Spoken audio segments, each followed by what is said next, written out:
Nggak mau ada gitu. Sudah di bel. Kau tuh duduklah dulu situ.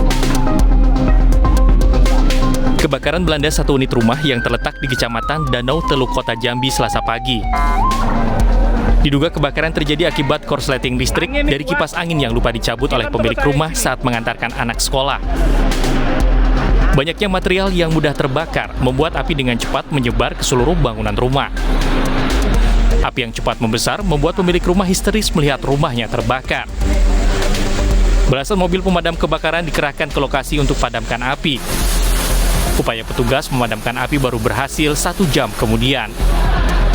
Seorang warga harus mendapatkan pertolongan medis karena sesak napas menghirup asap kebakaran. Kebakaran ini disebabkan dari salah satu colokan kipas angin yang tidak dicabut. Pada saat itu penghuni rumah sedang meninggalkan rumah mengantar anaknya sekolah. Alhamdulillah kita dapat melakukan pemadaman kebakaran dengan menurunkan 13 armada karena antisipasi rumah-rumah masyarakat yang di sekitar Danau Teluk itu sangat rapat dan rata-rata rumah permanen. Tidak ada korban jiwa akibat kebakaran ini, sementara kerugian ditaksir mencapai ratusan juta rupiah.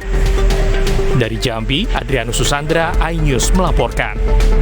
Halo, selamat sore pemirsa, demikian tadi berita pilihan iNews sore hari ini bersama saya Davi Pratama. Pemirsa, kita awali iNews sore hari ini dengan informasi truk yang menabrak tiang listrik aliran atas milik PT KAI di Pesanggerahan, Jakarta Selatan berhasil dievakuasi. Proses evakuasi berlangsung dramatis lantaran melibatkan ratusan orang untuk menarik truk yang terperosok tersebut.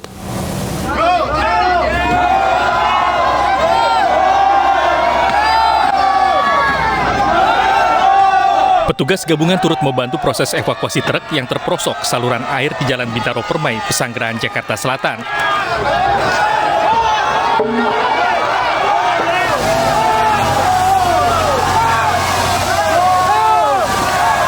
Dengan menggunakan kren dan hidrolik, ratusan petugas gabungan mulai mengevakuasi truk yang terperosok. Proses evakuasi berlangsung dramatis lantaran banyaknya petugas yang dibantu warga setempat untuk menarik truk ke halaman sekolahan karena akses jalan yang sempit. Kapolsek Pesanggerahan, Kompol Tejo Asmoro mengatakan proses evakuasi truk tersebut memakan waktu 2 jam. Dengan kita usahakan dengan kren cam, kita tarik beberapa kali kita upayakan, akhirnya terangkat juga ya, dibantu di depan, ditarik dengan mobil dari derek. Pak, proses evakuasi itu memakan waktu berapa lama Pak dari awal itu Pak? Untuk evakuasi mulai dari pukul 12 tadi ya, kita mulai evakuasi on sampai sekarang selesai, bisa terangkat dan mungkin segera diatasi nanti lalu lintas kereta api bisa dilewati 2 jalur. Sementara itu saat ini perjalanan KRL komuter lain jurusan Rangkas Bitung Kebayoran Lama hanya bisa dilintasi 1 jalur secara bergantian. Dari Jakarta, Helmi Sejangbati, iNews melaporkan. Dan untuk mengetahui situasi terkini dari TKP truk yang menabrak tiang listrik kereta komuter lain di Pesanggerahan, Jakarta Selatan, kami telah terhubung dengan rekan kami Dilami Aulia di sana. Selamat sore Dilami, bagaimana situasi saat ini pasca evakuasi terhadap truk dilakukan siang tadi?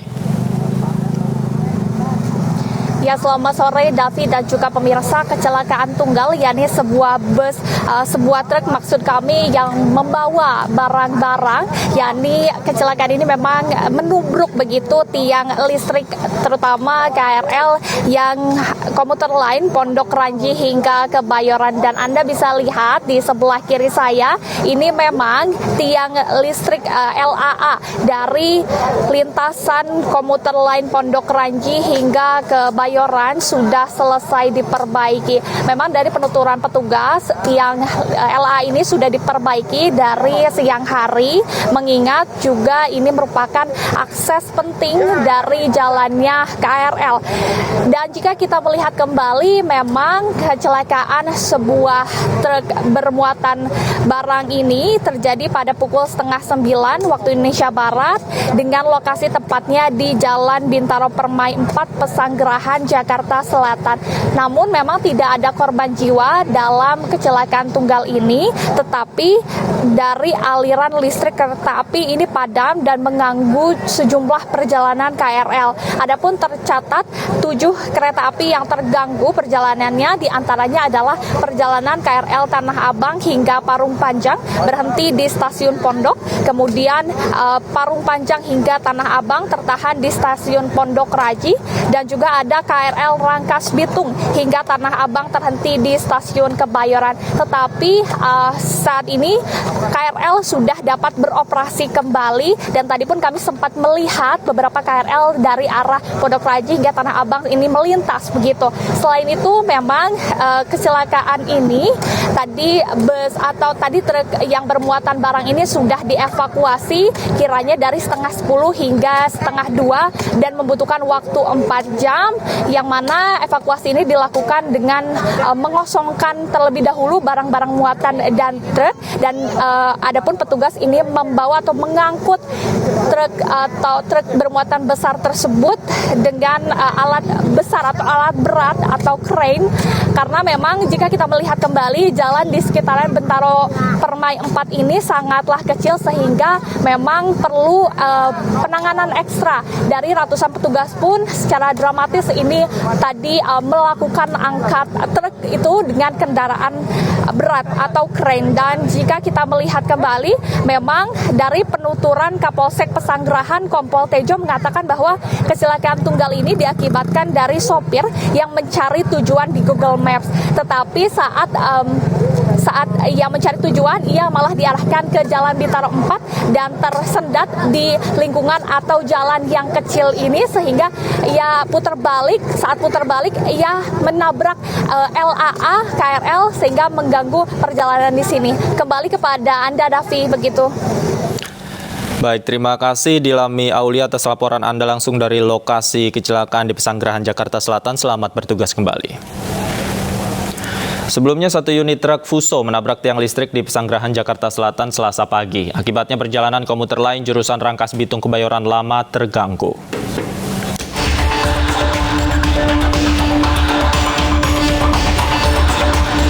Sebuah truk Fuso terperosok di depan SMA Negeri 86 Pesanggerahan, Jakarta Selatan Selasa pagi. Akibatnya truk yang membawa muatan pengharum ruangan menabrak tiang listrik hingga nyaris roboh. Tiang listrik yang ditabrak truk membuat perjalanan kereta komuter lain jurusan Rangkas Bitung Kebayoran Lama mengalami gangguan. Petugas gabungan dibantu warga langsung mengevakuasi muatan truk guna mempercepat proses evakuasi.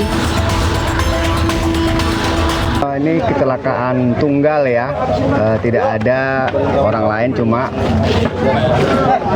sopir truk dari depan sana sudah mobil kecil ya, peruntukannya mobil kecil, tapi dia memaksa masuk. Ini kan mobil besar Fuso, jadi karena sudah tahu jalan sempit di depan tidak bisa dilewati, berupaya untuk muter balik. Saat ini rangkaian Anda masih belum bisa diberangkatkan. Kecelakaan berdampak pada terganggunya jadwal perjalanan kereta di stasiun Tanah Abang, Jakarta Pusat. Para calon penumpang yang ingin menggunakan komuter lain tujuan ke Kebayoran Baru Rangkas Bitung terpaksa kembali keluar stasiun karena jadwal perjalanan kereta yang mengalami gangguan. Jadi masih harus nunggu. Disarannya pakai transportasi umum. Ini ada kendala apa, Kak? Gangguan ya? Ada gangguan operasional ya? Operasional. Terganggu nggak, Kak, dengan kayak begini, Kak? Ganggu banget soalnya jaraknya jauh.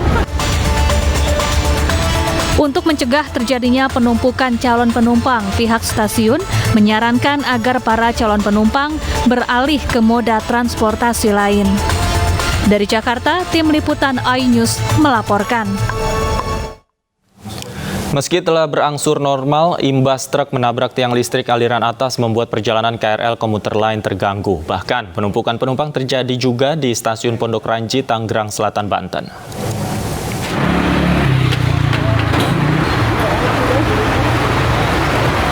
Perjalanan komuter lain dari arah stasiun Kebayoran Lama menuju stasiun Serpong terhenti. Terganggunya perjalanan komuter lain ini diakibatkan karena adanya truk yang menabrak tiang listrik aliran atas. Bahkan penumpukan penumpang terjadi di stasiun Pondok Ranji, Tangerang Selatan, Banten. Salah seorang penumpang bernama Ika mengatakan jika dirinya sudah menunggu di dalam KRL selama 1 jam lebih, namun KRL tak kunjung diberangkatkan hingga ia pun terlambat masuk kerja. Udah dari jam 9 harusnya. Jam 9? Harusnya jam 9 udah sampai Palmerah, jam 9 kurang tadi. Rencananya mau ke stasiun mana? Stasiun Palmerah. Palmerah. Nah, ini merasa terganggu nggak ibu sendiri? Banget. Oh gitu. Harusnya udah santai, udah bisa ngerjain apa-apa di kantor. Oh gitu, oh ini aja mau kerja kantor. Nah tuh, ini kan telat nih, ini gimana nih? Ya, minta pengertian bosnya aja. Bosnya cuma udah tahu? Sudah. Hal senada diungkapkan oleh Kinoy. Menurutnya penumpang yang akan menuju stasiun Tanah Abang terpaksa berhenti di stasiun Pondok Ranji akibat adanya gangguan ini. Dari arah Parung Panjang mau ke Tanah Abang. Berapa lama nunggu? Nah, ini kurang lebih sejam setengah. Nah, abang sendiri masih terganggu nggak sih? Ya, terganggu banget bang. Sementara itu, para penumpang pun berharap kepada pihak komuter lain untuk segera memperbaiki kerusakan aliran listrik agar perjalanan KRL kembali normal. Dari Tangerang Selatan, Banten, Nunung Purnomo, iNews melaporkan. Kita beralih ke informasi lain, pemirsa. 4 pejabat Kementerian Komunikasi dan Informatika bersaksi di sidang kasus korupsi pengadaan menara BTS 4G Bakti Kominfo dengan terdakwa mantan Menkominfo Johnny G. Plate. Hakim heran usulan anggaran proyek tidak melibatkan ahli, sementara pembangunan tower berjalan lambat. Ini dari UDF UI atau masuk dalam proses pengadaan BTS. Keempat saksi yang hadir diantaranya Kepala Divisi Lasmil dan Bakhaul Bakti Kominfo Mufiamat Feryandi Mirza, Kabiro Perencanaan Kominfo Arifin Salelubis, Kepala Subdirektorat Monitoring dan Evaluasi Telekomunikasi Khusus Indra Apriyadi, dan Auditor Utama Irjen Kominfo Dodi Setiadi. Dalam keterangannya, salah satu saksi menyebut usulan anggaran proyek senilai 10,8 triliun rupiah tidak melibatkan tenaga ahli. Selain itu, dari 4.200 tower BTS 4G yang harus dibangun, baru 1.795 tower yang sudah dibangun. Proyek ini juga seharusnya rampung Desember 2021 lalu, namun nyatanya hingga kini belum juga rampung. Bulan Februari atau Maret 2021. Tuan anggaran seperti itu, apakah itu melibatkan tenaga ahli? Iya, pada saat pengusulan awal yang sepanjang saya tahu belum melibatkan konsultan atau tenaga ahli. Segitu besarnya anggaran, kenapa tidak melibatkan ahli? Saya tidak tahu, Yang Mulia. Saudara tidak tahu? Tidak tahu. Ini anggaran tak sedikit Pak, bukan 10 miliar, bukan 10 juta, 10 miliar, 10 triliun. 1 triliun itu berapa juta Pak? Ya, 1.000 juta. Nah, ini masa tidak, setahu saudara nggak melibatkan tenaga ahli? Iya, setahu saya, Yang Mulia. Lalu siapa yang menentukan sampai 2,6 miliar itu satu tower dengan perangkat-perangkatnya? Kalau tadi 2,6 miliar itu setelah berdasarkan kontrak hasil lelang ya. Jadi ya, hasil lelang. Iya. Ya, itu ada 1.795 Yang Mulia. Berapa? 1.795. Itu udah on air. Sudah on air. On air. Kemudian yang kenapa kok belum serah terima? Ya, dokumentasi biasa. Hah? Dokumentasi karena mereka perlu mengumpulkan dan mengambil foto lokasi. Foto-foto, masih ada kelengkapan yang harus harus dipenuhi baru bisa serah terima pekerjaan. Yang Mulia. Padahal 1.700 sekian sebetulnya sudah on air. Iya, Yang Mulia. Harusnya tinggal administrasinya aja. Kan begitu Pak? Iya, Yang Mulia. Tapi yang sudah serah terima pekerjaan adalah 1.112. Betul Pak? Benar, Yang Mulia. 1.700 itu sebetulnya udah oke lah. Dan untuk mengetahui situasi terkini dari lanjutan sidang korupsi BTS Kominfo dari Pengadilan Negeri Tipikor Jakarta Pusat, kami telah terhubung dengan rekan kami Galuh Pandu di sana. Selamat sore, Galuh. Fakta menarik apa saja yang terungkap dari persidangan hari ini? Davi dan pemirsa, masih berlanjut persidangan yang melibatkan saksi dari terdakwa kasus korupsi pengadaan proyek BTS Bakti Kominfo yang melibatkan Menteri Kominfo yakni Johnny G. Plate, kemudian juga melibatkan mantan Direktur Baktikominfo Anang Ahmad Latif dan mantan tenaga ahli Human Development Universitas Indonesia Yohan Suryanto. Seperti yang tadi sudah disampaikan bahwa dalam kesaksian dari salah satu saksi yang dihadirkan yang masih menjalani proses persidangan dari jam 10:50 tadi hingga saat ini yang masih belum selesai, yakni ada Kepala Divisi Last Mile dan Bahaul Baktikominfo Muhammad Feryandi Mirza atau Mirza yang menyampaikan bahwa proses pengadaan untuk pembangunan 4.200 tower dengan anggaran senilai 10,8 triliun rupiah ke Kementerian Keuangan tanpa melibatkan tenaga ahli, sehingga cukup mengejutkan bagi hakim, yang mana bahwa Mirza juga menyampaikan pembangunan 4.200 menara dalam kurun waktu 9 bulan adalah tidak lazim, karena biasanya dalam kurun waktu 1 tahun hanya diadakan sekitar 300 hingga 400 pembangunan menara BTS saja. Sementara itu hingga saat ini proses kesaksian masih berlangsung oleh Mirza, yang diantaranya adalah hakim menanyakan berkaitan dengan kualifikasi peserta lelang, kemudian juga bagaimana peran konsultan, tenaga ahli dan juga pengawasan dalam pembangunan menara BTS ini, dan seperti apa proses perencanaan pembangunan menara serta penetapan lokasi site untuk pembangunan wilayah pembangunan menara BTS di wilayah 3T, terdepan, tertinggal dan terluar.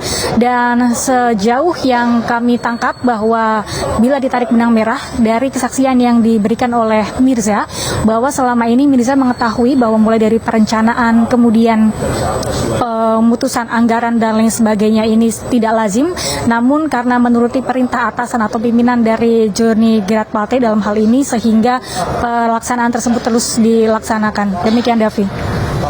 Baik, terima kasih Galuh Pandu atas laporan Anda langsung dari Pengadilan Tipikor Jakarta. Selamat bertugas kembali.